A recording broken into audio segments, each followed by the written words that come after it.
My job as pastor is not to teach you the ordeal. My job is to teach you the ideal. Whatever condition you experience now, I am not supposed to reduce God's standard to your conditions. Please forgive me if you're feeling funny this morning. I have to teach the ideal. We got to get men to come up to God's standard, not bring God's standard down to man's problems. And if you are a man here today, I hope that this message will cause you to act quickly and say, honey, you're 14 years old, but let's go for lunch. Why? God spoke to me today. I need to talk to you. I need you to talk to me. Your son is 28 years old. They still don't know you. Call him and say, son, forgive me. I have not been a perfect father, but I'm going to make up because you got another 80 years to live. Let me at least try and get 5 more in and do it right so you can do good with your son. Make up. The daughters in here are starving for their fathers.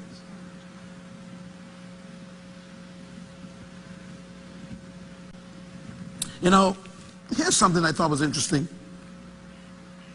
And when I read this, I was concerned about the impact of it. Jesus got these things from his father. Write them down. Every woman, write them down. Every male, write them twice. I did research in the New Testament on the life of Jesus and his father.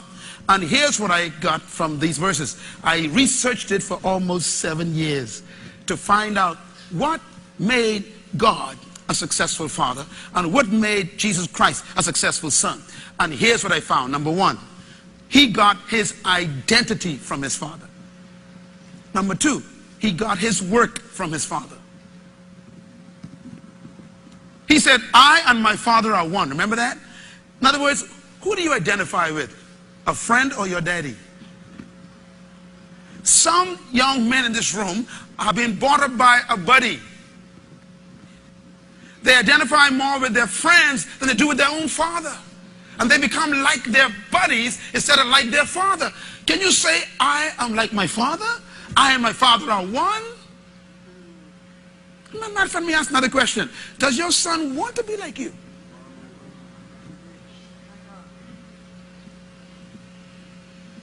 Does your daughter feel good to say, that's my daddy? Or are they ashamed of you? Do they identify you as their father? Or they just call you that old man? My old man.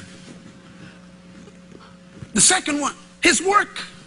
Christ says, I came to do the work that my father does. He says, for my father is working, and so I work. I work the work of my father. Where does your children get their work ethic from? And also, can you also inspire them to work? Do they see you as a worker? Can you provide work for them to do? I mentioned to you last time that one of the greatest mysteries I believe we're missing is having our children work in the family business. While you're working on a job, I want you to do something. I want you to work on a business while you're working so you can build a business for your sons. Because whenever your kids are working for someone else, they are making that other person wealthy. Yes, go back to work. Don't get me wrong. Don't quit job tomorrow.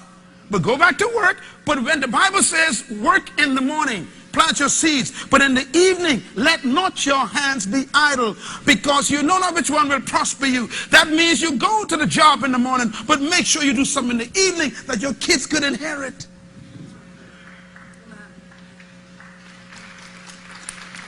You know, Dr. Barry, thinking about you, your daughter this morning. Isn't that beautiful?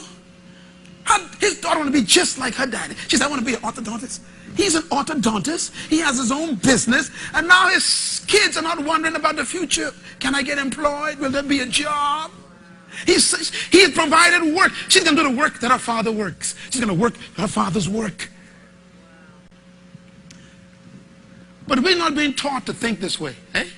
We've been taught, get a job, settle down, pay a mortgage till you die.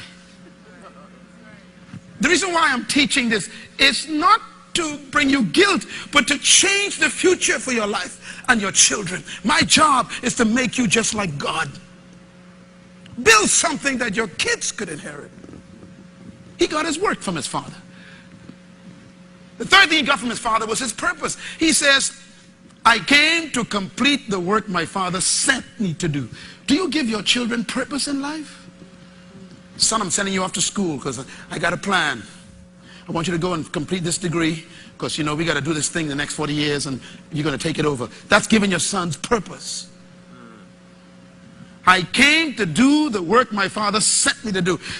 God the Father provided the work for the Son, and that became his purpose. Fourthly, he got his heritage from his father. He says, I came from the Father. The Father sent me, and I'm going back to my Father. He had a sense of heritage. Does your children feel that they can be proud of the family name?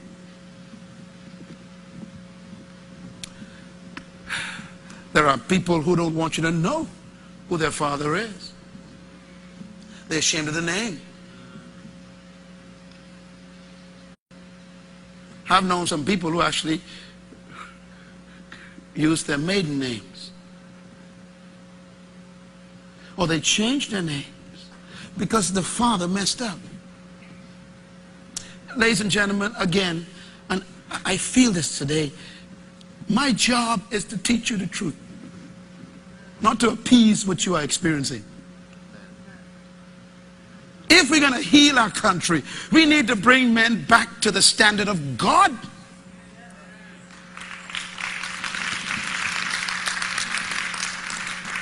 Are you giving your children a heritage as a father? Number 5. He got his power from his father. This is important. I remember when I first got my first loan from the bank. I came out of college, 1980. Had no money, started working for the government, got my first paycheck. Walked into the bank, you know, sis, and I said, I got to buy a piece of property, you know, because I'm thinking about my own family now. I got to build my own heritage. And here I am, 1980, young guy, walking to the bank. And the girl at the bank says, I read your application, but you don't qualify. She said, how long you been working? I said, can't you see? That's a dumb question. I just got from college. By the way, you bankers need to check those folks who interview people. Dumbest questions I ever seen.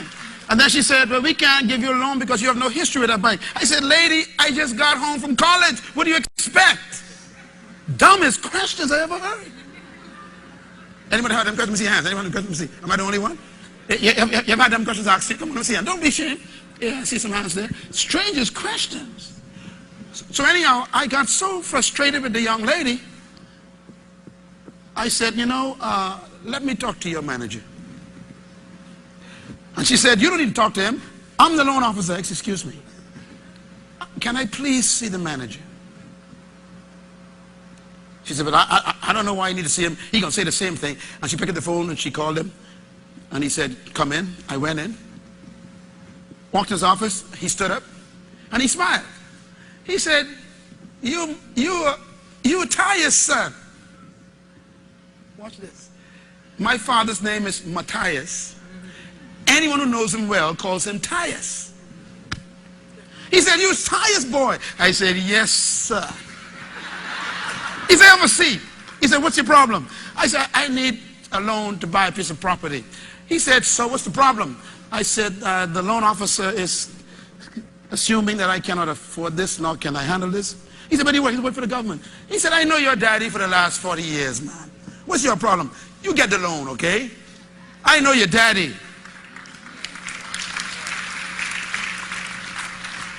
The power of a father's name.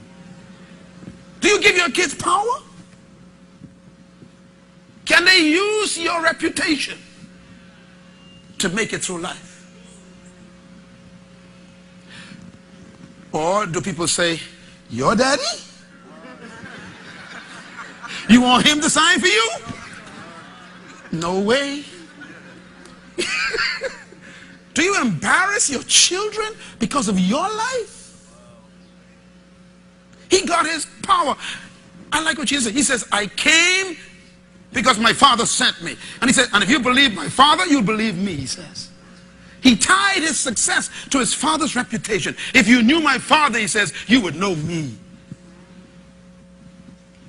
Is that what you're giving your son and daughter? My daughter said to me the other day, she said, Daddy, when I get married, I'm still going to use my name, Munroe. I said, but no, you can't do that. She said, I don't care. She said, Munroe strong. So everywhere I go, all over America, when they say Munroe, they say, are you? She said, yes, I'm Myles Munroe daughter. They say, come right in. She said, I don't want to lose that. So my answer was, make sure the guy you marry got a name as strong as mine.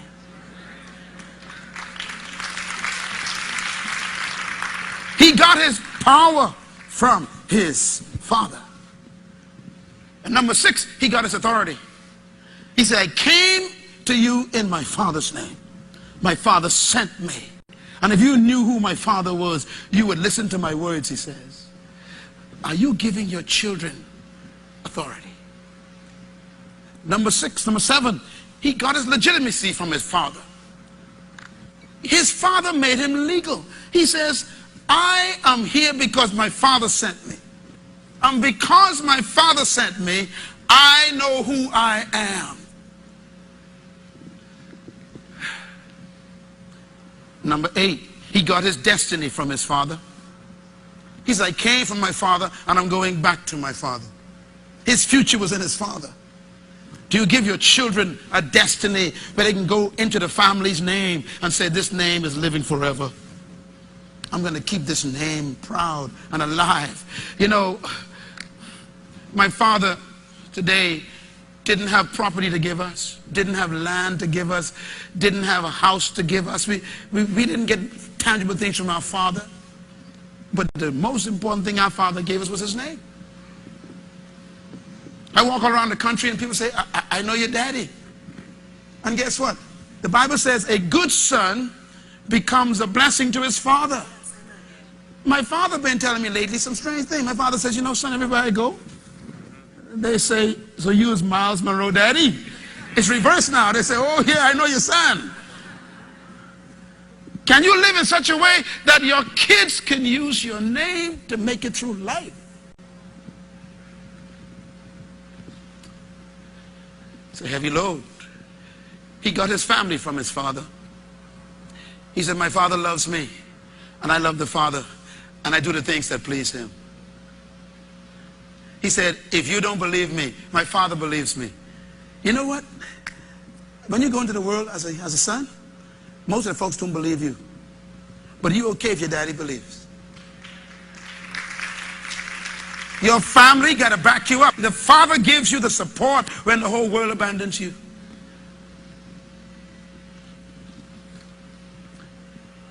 My heart hurts for the single mothers because they don't have this long list. And they got to battle. They got to be father and mother to a daughter. That's why God would bring you into the church like this and say, look, let Pastor Myles adopt your child. Why? If she needs someone to tell her how to live, what to do, who to marry, bring the guy to me. Let me check him out. Why? Because she needs a father to protect her. And I'm telling you now, I have adopted all the young women in this room who have no father. You are now my kids. And if anybody beats you, let me see where they are. Show me where they live. I will kill them and tell God they died.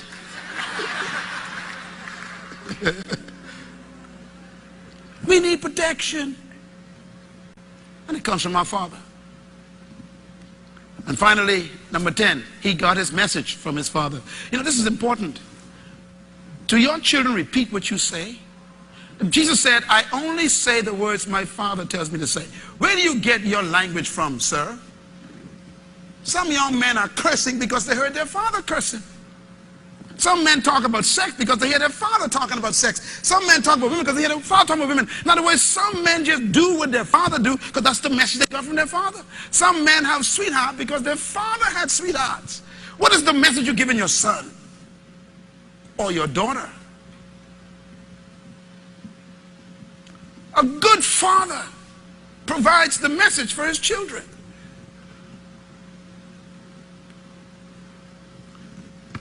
Your kids repeat what you say. And to you single mothers, be careful of the men that come into your children's life, because they're looking for a father image. And if a man comes to shack it with you, you in trouble twice, because now that kid is confused. You ain't never been to the altar, so they ain't going to no altar. That's the message they got. You can sleep without going to the altar. What are you telling your kids just by your life?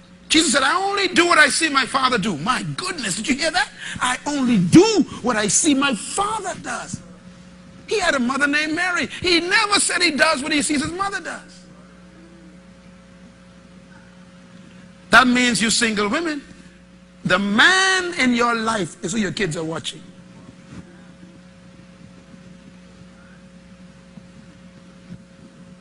I was talking to a young man recently. He said, you know, every time I woke up, my mother had another man in the house, a different one. He said, I hate women. He says, why I'm homosexual. He wasn't born that way. He was made that way by what he saw. He saw men abusing his mother. And became angry at his mother, who allowed it. I wonder what's the message you are giving to your children. Everything you do, they watch it. I'm going to say it again. They're not watching the woman. They're watching the man in the woman's life. Or maybe the men. So they're watching. They're getting the cues from the male. When you commit adultery, you're not messing up your own family only. You're destroying the kids of the other person you are having adultery with. It's a social problem. Faithfulness is a national security issue.